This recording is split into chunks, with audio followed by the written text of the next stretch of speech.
عزیز دوستوں، بزرگوں اور بھائیوں، ہماری زندگی کے اندر ایک اہم پہلو جس سے ہم بڑی تکلیف کا شکار ہو جاتے ہیں اور بعض اوقات اذیت ناک حد تک وہ بات چلی جاتی ہے، وہ ہوتا ہے لوگوں کا باتیں کرنا۔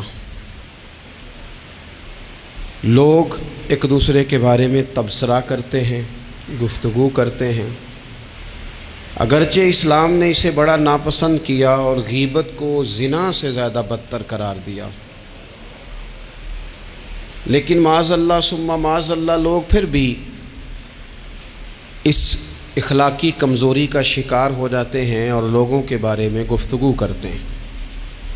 پھر لوگوں کی وہ باتیں جب ہم تک پہنچتی ہیں، جس کے بارے میں بات کی جا رہی ہوتی ہے، جب اس تک پہنچتی ہے تو وہ شخص بڑی اذیت کا شکار ہو جاتا ہے۔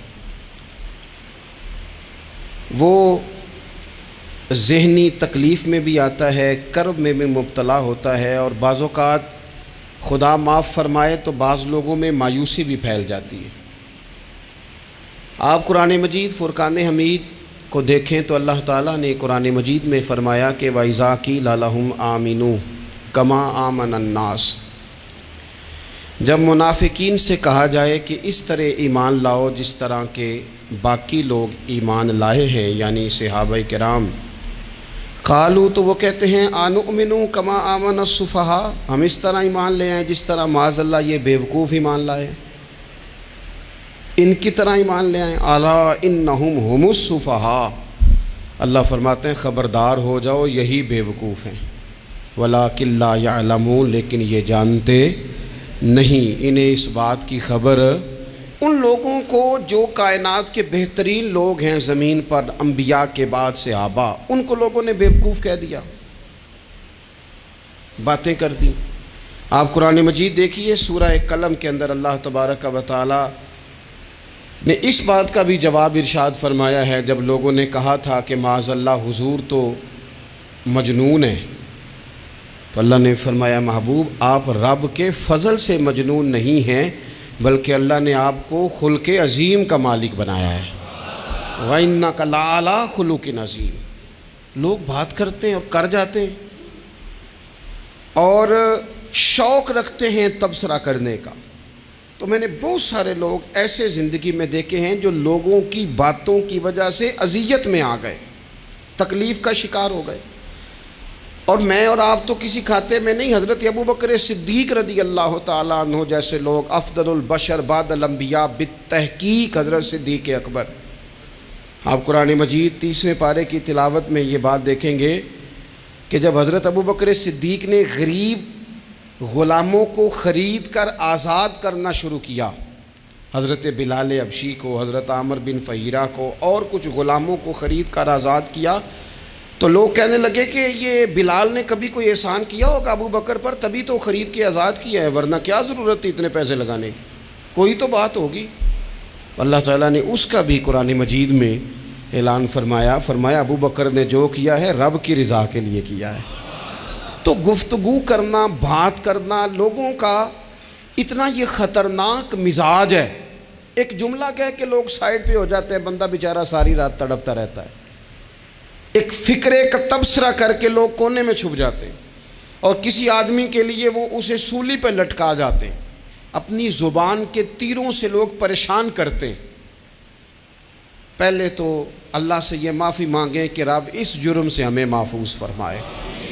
اور اب تو لوگوں کی زبانیں اتنی لمبی ہو گئیں کہ وہ صحابہ تک چلی گئی ہیں، اہل بیت نبوت تک چلی گئی ہیں۔ تبصروں کے شوق میں لوگوں نے یہ دیکھا ہی نہیں کہ میری حیثیت کیا ہے اور میں بات کس کی کر رہا ہوں، میری اوقات کیا ہے اور میں تبصرہ کس پہ کر رہا ہوں۔ بے باک ہونا اور بات ہے اور بدتمیز ہونا، ان دونوں میں فرق ہوتا ہے۔ تو میرے عزیز، ایک تو اس سے پرہیز کریں، اور پھر دوسرا آپ سے، اپنے آپ سے، سب سے ایک گزارش کروں گا کہ ایک بات اپنی زندگی میں طے کر لیں کہ یہ ہو نہیں سکتا کہ لوگ آپ کو باتیں نہ کریں، یہ ممکن نہیں، اس لیے کہ مخلوق تو فنکار ہے اس درجہ کے پل بھر میں سنگے در کعبہ سے بھی اصنام تراشے، تم کون ہو کیا چیز ہے داغ کبابی، لوگوں نے تو مریم پہ بھی الزام تراشے۔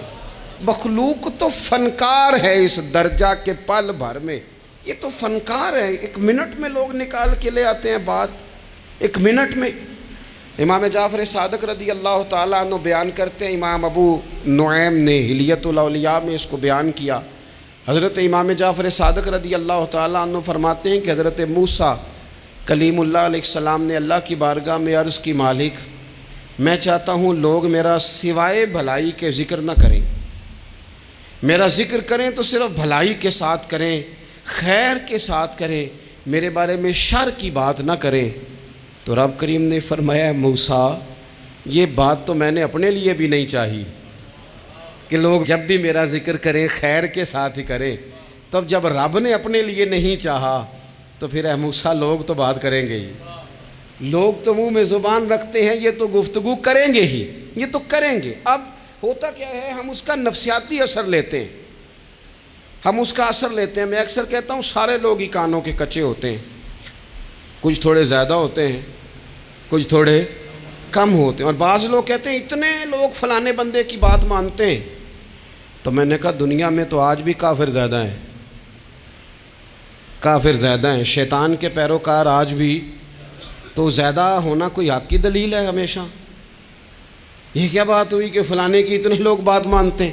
یہاں تو میں نے یہ دیکھا ہے اس معاشرے میں کہ جھوٹے سے جھوٹا آدمی، اس کے بھی فالور ہوتے ہیں، دغے باز سے دغے باز بندہ، اس کے بھی گویوں کے فالور، اداکاروں کے فالور، فلانے کے فالور۔ اس کا یہ تو بھئی انسان کا مزاج ہے، ہر بندہ کانوں کا کچا ہے، کوئی تھوڑا زیادہ کچا ہے، کوئی تھوڑا کم کچا ہے، تو باتیں تو ہوگی، لوگ منہ میں زبان رکھتے ہیں تو گفتگو تو کریں گے۔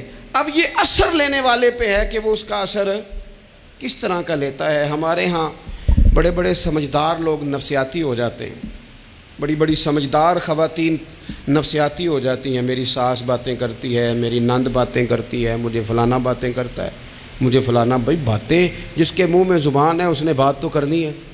اب آپ نے کیوں یہ دعویٰ کر لیا ہے کہ آپ اتنے اونچے چلے جائیں کہ آپ کو بات ہی کوئی نہ کرے؟ کیا حرج ہے اس میں؟ اگر کوئی آپ کو بات کر دے تو کیا ہیں ہم؟ کسی نے کر لی تو پھر کیا ہوا؟ اس کا اتنا اثر قبول کرنا کہ ساری رات سونا ہی نہ، پریشان ہو جانا۔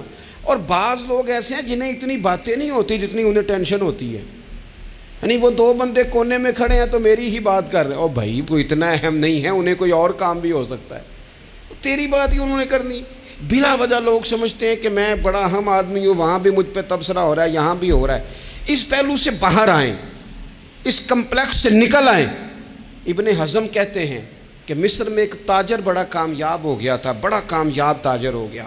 تو زندگی میں جتنے لوگ بھی کامیاب ہوتے ہیں ان سے حسد ہوتا ہے، اس سے بھی اس کے ارد گرد کے لوگوں نے حسد شروع کیا۔ اب تاجروں نے پلاننگ کی کہ اسے خراب کیسے کرنا ہے۔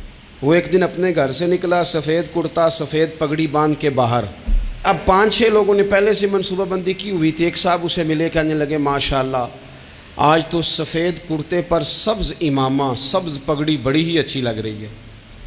تو وہ ہنس کے کہنے لگا، لگتا ہے آپ سو کے اٹھ کے آئے ہیں، پگڑی تو میری سفید ہے۔ اس نے کہا چلو پگڑی تو سبز ہی ہے، باقی آپ نہیں مانتے تو آپ کی مرضی۔ وہ آگے بڑھا، تو اب چونکہ پلاننگ تھی تو ایک شخص اور ملا، اس نے کہا کیا بات ہے، سفید کرتے پر آپ کا پیلے رنگ کا امامہ کیا جچتا ہے؟ اس نے کہا یار کو خدا کا خوف کر۔ ہنس کے کہا کیا ہو گیا، تیری اینک کا نمبر تو نہیں تبدیل ہونے والا ہوا؟ اور بھائی میں نے تو سفید کرتا اور سفید ہی امامہ باندھا ہے۔ اب 2-3 لوگوں کی دفعہ تو وہ مسکرایا، لیکن وہ ڈھیر سارے لوگوں نے منصوبہ بندی کی تھی۔ وہ جب چوتھے کے پاس گیا تو اس نے بھی کہا کہ کیا بات ہے سفید کرتے پر پیلے رنگ کے امامے کی؟ اس نے کہا پیلا کہاں ہے؟ اب وہ غصے ہونے لگا۔ اب وہ چھٹے کے پاس گیا تو اس نے کہا جناب کیا بات ہے سفید کرتا اور کالا امامہ؟ اب وہ غصے میں اتنا باولا ہوا کہ پہلے ہنسا پھر رویا، پھر اسے سمجھ نہ آئی کہ دکان کا تالا کس چابی سے میں نے کھولنا ہے۔ بس وہ شام ہوئی تو اس بیچارے کو بچوں نے روڑے مارنے شروع کر دیے۔ وہ اتنی تکلیف میں آ گیا کہ لوگ اسے پاگل کہنے لگے۔ کیوں؟ اس لیے کہ لوگ منصوبہ بندی، افواہ تھی نا کہ میری طبیعت خراب ہے، تو لوگوں نے حال پوچھ پوچھ کر بیمار کر دیا۔ لوگوں کی باتیں، لوگوں کے تبصرے، لوگوں کے کومنٹس، بولے امام شافعی امام شافعی فرمانے لگے لوگوں کی باتیں پتھروں کی طرح ہوتی ہیں، یہ روڑوں کی طرح ہوتی ہیں، اگر انہیں کمر کے اوپر رکھ لو گے نا تو یہ تمہاری کمر توڑ دیں گی، اور اگر تم ان کو اپنے پیروں کے نیچے رکھ لو گے تو تمہارا قد اونچا ہو جائے گا۔ بس دنیا میں وہ لوگ پریشان ہوتے ہیں جو لوگوں کی باتوں کو کندھوں پر سوار کر لیتے ہیں، جو پیروں کے نیچے رکھے، جو پاؤں کے نیچے رکھے ان کا قد۔ وہ پرانے زمانے میں نا عارف رومی رحمۃ اللہ علیہ فرماتے ہیں کہ ایک بیل گائے گر گئی تھی کنویں کے اندر، تو اب وہ لوگ اس کو نکال تو نہیں سکتے تھے، تو انہوں نے اس طرح کیا کہ مٹی ڈالنی شروع کر دی کہ اب بدبو آئے گی، پریشانی ہوگی، تو اس کو بند کر دیتے ہیں اندر ہی، کنویں کو کنواں نئی جگہ پہ کھود لیتے ہیں۔ انہوں نے جب اس کے اندر مٹی ڈالی نا تو وہ گائیں جو تھی وہ مٹی جھاڑ کے تو مٹی کے اوپر آ گئی، انہوں نے پھر مٹی ڈالی تو وہ تھوڑی اور اوپر آ گئی، اور مٹی ڈالی تو اور وہ مٹی ڈالتے گئے اور گائیں وہاں سے کنویں سے باہر آ گئی۔ لوگوں نے دفن کرنا چاہا، وہ باہر نکل آئی۔ اور میرے بھائی لوگ بھی اپنی باتوں میں دفن کرنا چاہتے ہیں، لیکن یاد رکھنا جو چمکنے والے تھے وہ چمکتے ہی رہے، جن کو اللہ نے عزت دی تھی ان کی گھٹائی کوئی نہیں سکا۔ اتنی لمبی زبانیں کھول کے لوگوں نے صحابہ کے بارے میں باتیں کی، باتیں ہو رہی ہیں، لوگ جن کو دبانا چاہتے تھے۔ آج نہیں صوفیاء کی مخالفت شروع ہوئی، ان کے زمانے میں بھی ہوئی، ان کے دور میں ان کے خلاف کتابیں لکھی گئیں، لکھنے والے خدا جانے کہاں ہیں، اور داتا صاحب ہو رہی ہے، خواجہ صاحب ہو رہی ہے۔ حضور غوث اعظم کے ان کے زمانے میں بھی ایسا نہیں ہوا کہ بڑی خوشی سے لوگوں نے آگے بڑھ کے پھول ڈالے ہوں، ان کے دور میں باقاعدہ جتھے تیار ہوئے، جتھے، اور پورا کام کیا گیا۔ اور ویسے بھی اگر کوئی شخص آپ کا مخالف ہی نہیں ہے تو پھر آپ کو چمکنے کا مزہ کیسے آئے گا؟ کوئی تو مخالف ہو نا، کوئی تو ہو نا جو کوئی بات کرے۔ دیکھیں نا، اگر اندھیرا نہ ہو، رات نہ ہو تو بلب کی کوئی اہمیت رہ جائے گی؟ یہ چمکتا ہی تب ہے جب اندھیرا زیادہ ہوتا ہے۔ ہم کہتے ہیں اندھیرا ہو گیا، اور بھائی تجھے چمکنے کا موقع دیا ہے اندھیرے نے، تجھے اس نے عروج دیا، تندی باد مخالف سے نہ گھبرا اے عقاب، یہ تو چلتی ہے تجھے اونچا اڑانے کے لیے۔ تو باتوں سے پریشان نہ ہو۔ میں نے کہا کہ اگر آپ باتوں کا پہاڑ بنا کے اوپر سوار ہو جائیں گے نا تو قد اونچا کریں گی باتیں۔ جو بندہ ڈسکس ہونے لگ جاتا ہے وہی تو مشہور ہوتا ہے، اسی کی تو بات ہوتی ہے۔ دیکھیں کیا ہوتا تھا بھلا مکے میں، کوئی بندہ باہر سے آتا تو ابو جال اسے کھڑا کر کے کہتا حضور کے پاس نہ جانا، تو کہتا پتہ تو کروں بھلا نبی پاک کے پاس کیا ہے، پتہ تو کروں بھلا حضور کے پاس کیا ہے۔ تو جن سے تعارف نہیں ہونا تھا وہ بھی تعارف کرا رہے تھے رسول پاک کا۔ تو اس لیے باتوں سے گھبرا جانا۔ ہاں ایک بات ہمیں کتاب و سنت میں ملتی ہے، اس پر ضرور غور کریں، تہمت والی جگہ سے بچیں، تہمت کا موقع نہ دیں۔ مطلب بلا وجہ ہی اپنے لیے بحث کا دروازہ کھولنا یہ درست نہیں ہے۔ اپنے لیے ہم نا دروازے کھول لیتے ہیں بحث کے، مفت کی بحث ہو رہی ہے، فلانا بھی ڈسکس کر رہا ہے۔ کچھ چیزیں ایسی ہوتی ہیں جو سب کی سمجھ کی نہیں ہوتی، وہ سب کے سامنے ڈسکس کرنا ضروری نہیں ہوتا۔ حضرت سیدنا ابو ہریرہ رضی اللہ تعالیٰ عنہ فرمایا کرتے تھے مجھے نبی پاک علیہ السلام نے علم کی 2 تھیلیاں دی ہیں، میں نے ایک کھولی ہے تمہارے سامنے، ایک کھولی ہے، دوسری نہیں کھولوں گا، اس لیے کہ ہر بندے کو بات اس کے ظرف کے مطابق کرنی چاہیے۔ تو موقع نہ دیں۔ نبی پاک صلی اللہ علیہ وسلم نے فرمایا اس بندے نے اپنی، یہ بخاری میں موجود ہے، فرمایا اس نے اپنی عزت اور اپنی جان کو محفوظ کر لیا جو فتنے والی جگہ سے بچ گیا۔ جہاں تہمت لگ سکتی ہے اس جگہ سے بچیں، جان بوجھ کے لوگوں کو موقع نہ دیں باتیں کرنے کا، جان بوجھ کے موقع نہ دیں۔ جامع ترمذی کے اندر حدیث موجود ہے، حضرت سیدنا عمر فاروق رضی اللہ تعالیٰ عنہ نے ایک موقع پر اجازت مانگی تھی نبی پاک صلی اللہ علیہ وسلم سے۔ عرض کیا یا رسول اللہ صلی اللہ علیہ وسلم مجھے آپ اجازت دے دیں، میں عبداللہ بن ابی سلول کی گردن اڑا دوں، یہ منافق بار بار آڑے آتا ہے، بار بار تکلیف دیتا ہے، آپ مجھے اجازت دیں میں اسے قتل کر دوں۔ تو اب وہ چونکہ کلمہ پڑھتا تھا، ساتھ تو رہتا ہی تھا نا، بہت سارے لوگ اسے مسلمان جانتے تھے، تو حضرت سیدنا عمر فاروق رضی اللہ تعالیٰ عنہ نے اجازت چاہی کہ یا رسول اللہ صلی اللہ علیہ وسلم اگر آپ مجھے اجازت دے دیں، یہ ترمذی میں موجود ہے، یعنی آپ اس جگہ سے بچیں جہاں تہمت لگ سکتی ہے، جہاں بلا وجہ کسی شخص کو شر پھیلانے کا موقع مل سکتا ہے۔ یا رسول اللہ مجھے اجازت دے میں عبداللہ بن ابی سلول کی گردن اڑا دوں۔ تو نبی پاک صلی اللہ علیہ وسلم نے فرمایا کہ عمر اگر میں تمہیں ایسا کرنے کی اجازت دوں گا تو لوگ کہیں گے کہ وہ اپنے قریبیوں کو انہوں نے مروانا شروع کر دیا ہے، ساتھ والوں کو ہی مروانا شروع، لوگ تو اسے مسلمان سمجھتے ہیں نا، تہمت والی جگہ سے۔ بلکہ بخاری شریف میں اسی طرز کا ایک اور پیغام بھی ہمارے لیے موجود ہے۔ یہ جو حرم شریف آج ہمارے سامنے ہے نا، بیت اللہ شریف، اس میں ایک پیچھے مقام ہے جس کو حتیم کہا جاتا ہے، یہ خانہ کعبہ کا حصہ ہے۔ حضور صلی اللہ علیہ وسلم کے اعلان نبوت سے پہلے جب قریش مکہ نے اسے تعمیر کیا نا دوبارہ سے، تو انہوں نے چندے کا کوئی اس طرح کا مزاج بنایا تھا کہ اس بندے سے پیسے لینے ہیں جس کے بالکل ہی جائز ہوں۔ اس ترتیب سے انہوں نے خانہ کعبہ کی تعمیر کی کہ پھر وہ ساری تعمیر نہ کر سکے، حتیم باہر رہ گیا۔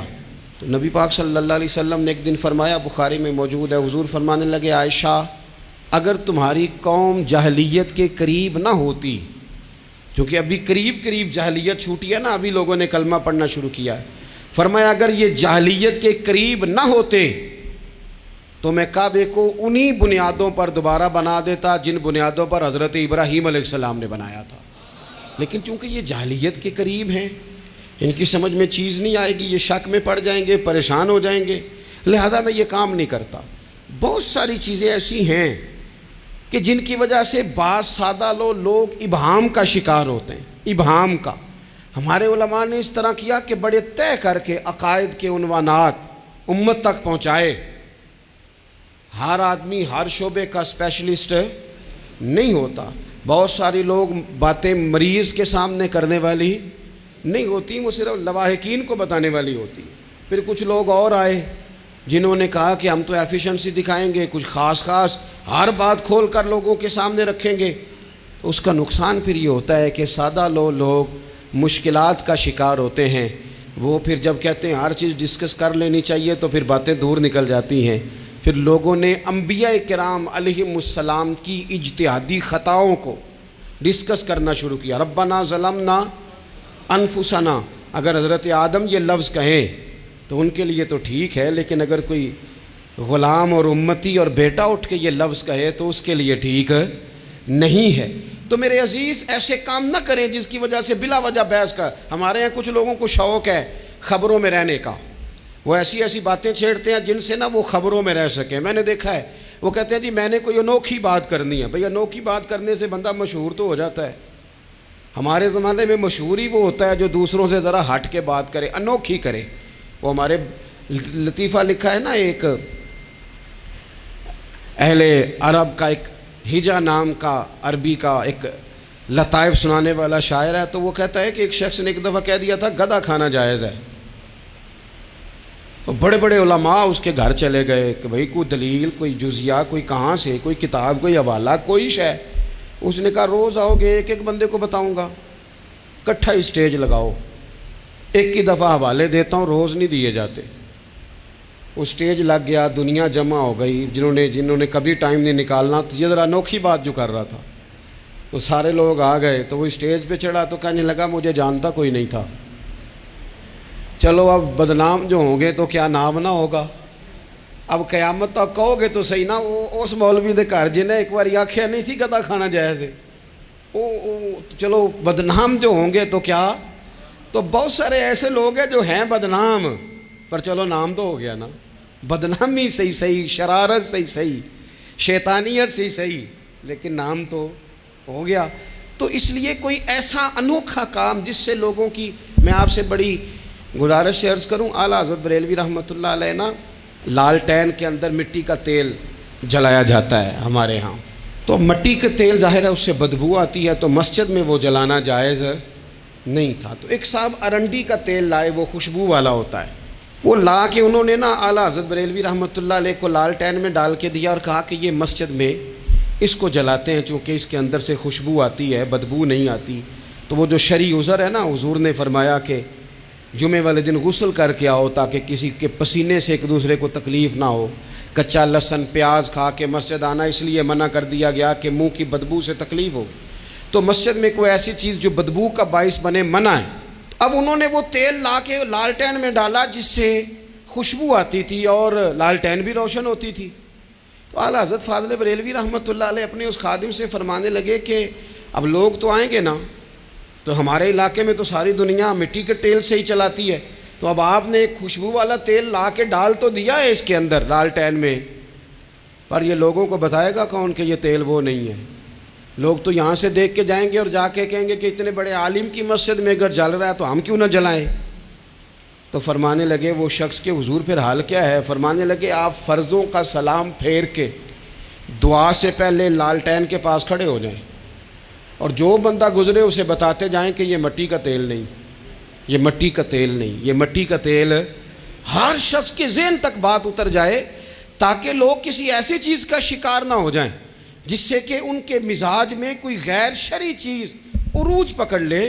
تو میرے عزیز، ہم نہ کچھ بدگمانیاں لوگوں کے اندر لوگ ڈالتے ہیں۔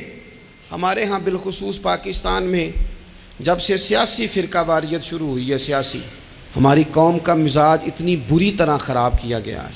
ہمارے نوجوان بچے جو بڑے سنجیدہ پڑھے لکھے، ان کی گفتگو اپنے سیاسی مخالف کے بارے میں اتنی لوز کر دی گئی ہے، اتنی کمزور کر دی گئی، اتنی خوفناک کر دی گئی ہے کہ اس طرح تو کبھی نہیں ہوا تھا۔ یہ مزاج جو لوگوں کو دیا جا رہا ہے، قومیں اپنے اخلاق کے طور پر زندہ رہتی ہیں۔ بد اخلاقیاں کبھی بھی انسانوں کو اونچا کر سکتی، پیچھے رہ جاتے ہیں لوگ۔ تہذیب کسی سوسائٹی کا حسن ہوتا ہے، اور اگر ایک سیاسی مخالف کے لیے آپ کا یہ والا مزاج بن جائے، اپنے سیاسی قد کو اونچا کرنے کے لیے آپ ان چیزوں کا سہارا لیں، یہ درست نہیں ہے۔ اخلاقی رویے میں کہوں گا کسی بھی سیاسی جماعت سے وابستگی ہے وہ 100% رکھے جو اس کی سمجھ میں آتی ہے، لیکن اپنے اخلاقی مزاج کو کبھی کمزور نہ ہونے دے، اخلاقی رویہ کبھی کمزور نہ ہونے دے۔ یہ کیسے ہو سکتا ہے؟ دیکھیں، ابو جہل، ابو لہب، عتبہ، عتیبہ، شیبہ، وہ وہی باتیں کر سکتے تھے جو ان کے مزاج کی تھیں، جو آج تک لوگ کسی بھی دیندار کے بارے میں کرتے ہیں۔ تو انہوں نے وہی باتیں آ کے کی تھی جناب ابو طالب کے ساتھ۔ انہوں نے کہا تھا کہ اگر معاذ اللہ ان کو دولت چاہیے تو ہم دیتے ہیں۔ بڑے سے بڑے مخلص آدمی پر آج لوگ دعویٰ نہیں کرتے کہ دولت کے لیے لگا ہوا ہے۔ انہوں نے کہا دولت چاہیے تو دیتے ہیں، اگر کسی خاتون سے نکاح کرنا چاہتے ہیں تو کرا دیتے ہیں، سرداری چاہیے تو دے دیتے ہیں۔ اب یہ سوچ ہی اتنی ہے، اس سے آگے جاتی نہیں۔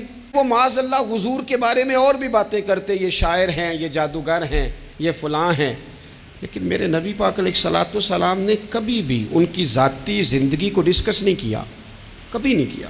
ابو جہل شراب پیتا تھا، لیکن حضور نے کبھی سوسائٹی میں یہ بات لوگوں کے سامنے بیان نہیں کی۔ وہ لوگوں کے پیسے دبا لیتا تھا، کئی جگہوں پہ حضور نے پیسے نکلوا کے دیے، لیکن جگہ جگہ گلی گلی کھڑے ہو کے حضور نے یہ نہیں فرمایا کہ یہ اس طرح کا ہے۔ آپ اپنے مخالفین کے بارے میں ضرور کلیم کریں، ثبوت کے ساتھ ضرور بات کریں، یہ ضروری ہے، لیکن آپ کا رویہ اتنا گرا ہوا نہیں ہونا چاہیے کہ لوگ سمجھیں کہ یہ قوم تو اخلاق سے ہٹ گئی ہے۔ آپ اختلاف کریں، لیکن اختلاف کے بھی آداب ہوتے ہیں۔ اس ادب کے دائرے کے اندر رہ کے صحابہ کے بیچ بھی رائے کا اختلاف ہو جاتا تھا، ہو جاتا ہے، ہو جایا کرتا ہے۔ حضور اس اختلاف کو قبول کرتے، بھئی ہو جاتا ہے رائے کا اختلاف اپنوں میں، لیکن اس کے اندر انسان توہین پہ اتر آئے، اس کا لہجہ اس طرح کا ہو جائے جس طرح کی بازاری گفتگو کی جاتی ہے، تو محسوس ہوتا ہے کہ یہ تربیت کا فقدان ہے۔ یہ لہجے باوقار لوگوں کے نہیں ہوا کرتے۔ لہجے کو کبھی برا نہ ہونے دیں، انداز کو۔ لوگ آپ کو چھیڑیں گے، اپنی جگہ پہ کھینچ کے لانے کی کوشش کریں گے، بڑا کچھ لوگ کریں گے، لیکن آپ اپنی جگہ سے آپ تبدیل نہیں ہوں گے۔ آپ کہیں گے یار میرا ایک معیار ہے، میری ایک حیثیت ہے، میں اپنی حیثیت چھوڑ سکتا؟ میں اپنی حیثیت نہیں چھوڑ سکتا۔ ہر بندے کو آپ ڈسکس کریں گے، تو تہمت والی جگہ سے ضرور بچیں، بدگمانی سے ضرور بچیں، لیکن ہر شخص کو اس کے معیار کے مطابق اتر کا جواب دینا یہ باوقار لوگوں کا سٹیٹس نہیں ہوتا۔ وہ کہتے ہیں جا بات کر، جا کے تو کون ہوتا ہے تیری بات کرے، اب ہم ہر شخص کے منہ لگے، یہ کیسے ہو سکتا ہے؟ نبی پاک صلی اللہ علیہ وسلم گزر رہے تھے، صحیح بخاری میں موجود ہے، آپ کی اہلیہ حضرت صفیہ رضی اللہ تعالیٰ عنہ آپ کے ساتھ تھیں۔ رات کا وقت تھا، حضور گزر رہے تھے، تو صحابہ کچھ کھڑے تھے، تو حضور نے ایک کو بلا کے کہا کہ یہ میری بیوی ہیں، صفیہ ہیں۔ عرض کرنے لگے حضور مجھے میری ماں روئے، میں کوئی آپ کے بارے میں بدگمانی کرتا؟ تو حضور نے جواب میں کیا کہا؟ محبوب فرمانے لگے جس طرح رگوں میں خون گردش کرتا ہے نا، شیطان بھی اسی طرح ہی گردش کرتا ہے۔ گویا حضور بتا رہے ہیں کسی وقت بھی بدگمانی پیدا کر دیتا ہے۔ میں تمہیں بتا رہا ہوں کہ اپنی اہلیہ کے ساتھ جا رہا ہوں، میری بیوی ہے، کوشش کریں کہ آپ اس جگہ سے بچیں جہاں باتیں ہو رہی ہوں۔ اور اس پہلو پہ تیسری گزارش اس عنوان پر یہ ہے کہ اگر کسی کے بارے میں باتیں ہو رہی ہوں تو فٹافٹ اس کا حصہ بننے کی کوشش نہ کریں، بلکہ آپ کے پاس جب تک کوئی شرعی ثبوت نہیں ہے تب تک آپ اس بات کا حصہ نہ بنیں۔ ہمارے ہاں بات ہو رہی ہوتی ہے تو 2-4 بندے دوڑ کے نا اپنا بھی حصہ ڈالتے ہیں، بلکہ میں بڑی ذمہ داری سے یہ بات عرض کروں گا، بات لمبی ہوتی تب ہے جب کوئی بندہ درمیان میں کہہ دیتا ہے نا نہیں تجھے تو تھوڑا پتہ ہے، تھوڑا میں بھی کرتا ہوں۔ وہ کئی دفعہ وعدہ معاف گواہ بن جاتا ہے، جا کے دوسروں کو خبر کرتا ہے اس نے یہ کہا ہے، حالانکہ بندہ اس سے پوچھے کہ اگر انہوں نے کہا تھا تو اتنا سجن تھا تو وہاں جواب دے کے کیوں نہیں آیا؟ تجھے چاہیے تھا وہیں جواب دیتا، وہیں جا کے جواب دے دیتا۔ ایک بزرگ کی خدمت میں ایک دفعہ حاضر تھا، ایک بڑے عالم تھے، تو ان کے پاس آ کے ایک شخص نے کہا کہ فلاں آدمی آپ کے بارے میں یہ بات کر رہا تھا، تو وہ ہنس پڑے، فرمانے لگے پھر آپ کہاں تھے؟ کہنے لگے میں وہیں تھا۔ فرمانے لگے میرا اور آپ کا رشتہ کس طرح کا ہے؟ کہنے لگا جی میں تو شاگرد ہوں، ارادت مند ہوں۔ تو فرمانے لگے پھر آپ میرے پاس سوال لے کے آ گئے ہیں، آپ نے وہاں جواب کوئی نہیں دیا۔ فرمانے لگے اب تو میرے سامنے بیٹھ، پہلے اس سوال کا جواب میں تجھے دوں، پہلے تجھے قائل کروں، اگر تو قائل ہوتا نا تو پھر تو یہ بات لے کے میرے پاس نہ آتا، پھر تو وہاں تو کلیئر کر آتا، تیرے اندر کجی ہے، تو بات کا حصہ بنا ہے، اور میرے نزدیک اس سے بڑا تو مجرم ہے کہ تو نے بات کو سنا ہے، وہ تو کوئی ہے، اور تو اپنا تھا، تو نے اپنا ہو کے یہ باتیں سنی، تو نے ہاں کی، تو وہاں بیٹھا رہا، تو اپنا تھا۔ اور حضور نے فرمایا محبت تو بندے کو اندھا بہرا اور گونگا کر دیتی ہے، جو کسے دا عاشق ہوئے ہوتے گل اسے دی کرد ہے، 100 مکر بہانے کر کے او دے ہی مرنے مرد ہے۔ تو نے سن کیسے لی؟ تیرے کانوں نے گوارا کیا؟ پہلے تو مطمئن ہو نا، تو اگر مطمئن ہوتا تو بات آگے وہیں جواب دے کے آتا، جب تو ہی غیر مطمئن ہے تو میں کسی اور کو کیا جواب دوں؟ تو مدد کریں اپنے بھائی کی اس معاملے میں کہ اگر آپ کلیئر ہیں تو پھر آپ اسے وہیں کلیئر کریں، کہیں یار میری بات سن، یہاں تک تو بات ٹھیک ہے، اس بات کا میں گواہ ہوں، یہ ہو سکتی نہیں۔ اور نبی پاک کا یہ طریقہ ہے، مسند امام احمد بن حنبل میں حدیث موجود ہے، حضرت عبداللہ ابن مسعود رضی اللہ تعالیٰ عنہ، کمال آدمی حضرت عبداللہ ابن مسعود، حضور نے فرمایا عبداللہ ابن مسعود سے قرآن سیکھا کرو، یہ اسی طرح پڑھتے ہیں جس طرح میرے اوپر نازل ہوا تھا۔ حضرت عبداللہ ابن مسعود کو نبی پاک علیہ السلام نے فرمایا درخت پہ چڑھ کے ذرا میرے لیے مسواک تو اتار دو۔ حضرت عبداللہ ابن مسعود کی پنڈلیاں پتلی پتلی تھی، ٹانگیں پتلی تھیں، وہ درخت پہ چڑھے، ہوا چلی تو کپڑا تھوڑا ہٹ گیا، تو بعض لوگ ان کی پتلی پنڈلیوں کا مذاق اڑانے لگے، معاذ اللہ، دیکھو کیسی باریک باریک پنڈلیاں ہیں، کیا انداز ہے۔ اب حضور بیٹھے ہیں نا، تو انہوں نے جو بات کی تھی وہ بات بھی درست تھی، پنڈلیاں واقعی پتلی تھیں، اور کوئی بھی اس انداز میں دیکھتا تو شاید مسکراتا۔ جب انہوں نے کہا نا دیکھو پتلی پنڈلیاں، تو حضور نے ہمارے لیے طریقہ کیا چھوڑا، ہمارے لیے سیرت کیا چھوڑی؟ حضور سید عالم فوراً ارشاد فرمانے لگے، نبی پاک فرمانے لگے چپ کرو، تم میرے عبداللہ کی پنڈلیوں کو پتلا پتلا کہہ رہے ہو نا، قیامت کے دن جب میزان لگے گا اور ان پنڈلیوں کا تمہیں وزن پتہ چلے گا، پھر پتہ چلے گا میرے عبداللہ کی شان کیا ہے۔ یہ بڑی وزنی پنڈلیاں ہوں گی، جب ان کا میزان پر وزن تلے تو آپ دفاع کریں۔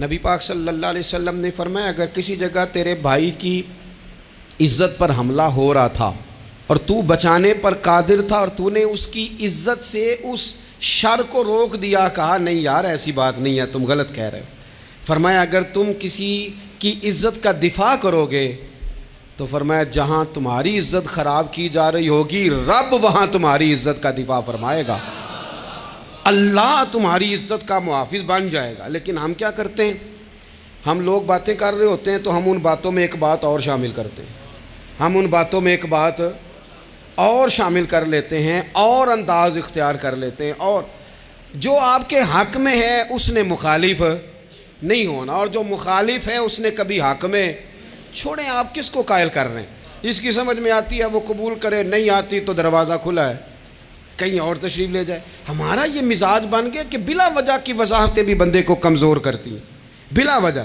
ہم کمزور پڑ جاتے ہیں، تھوڑے بے نیاز ہو جائیں، چھوڑیں کچھ بے نیاز بنے، طبیعت کوئی بے نیاز، ہم نہ بے نیاز نہیں ہوتے، ہر بات کو سوچتے ہیں، ہر بات کی وہ فلانے نے پتہ کیا کہا ہے، تو بڑی معذرت سے بالخصوص خواتین کا مسئلہ ہوتا ہے، وہ کہتے ہیں پوری دسو، نہیں دسو نے آکھیا کی بھئی آپ نے کیا کرنا ہے، اس کے لیے پھانسی کا حکم لگانا ہے آپ نے، چھوڑ دیں، بات ہو گئی، ختم ہو گئی۔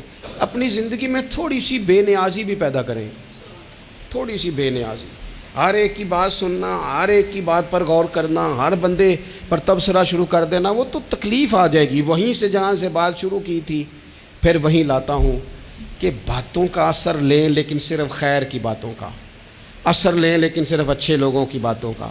ہر ایک کی بات کا اثر لوگے، لوگ دو قدم نہیں چلنے دیں گے۔ اور دوسرا، میں آپ کو بڑی ذمہ داری سے عرض کرتا ہوں، ہم ویژن والے لوگ ہیں، ہماری 1400 سال کی تاریخ ہے، ہم ویژن والے لوگ ہیں۔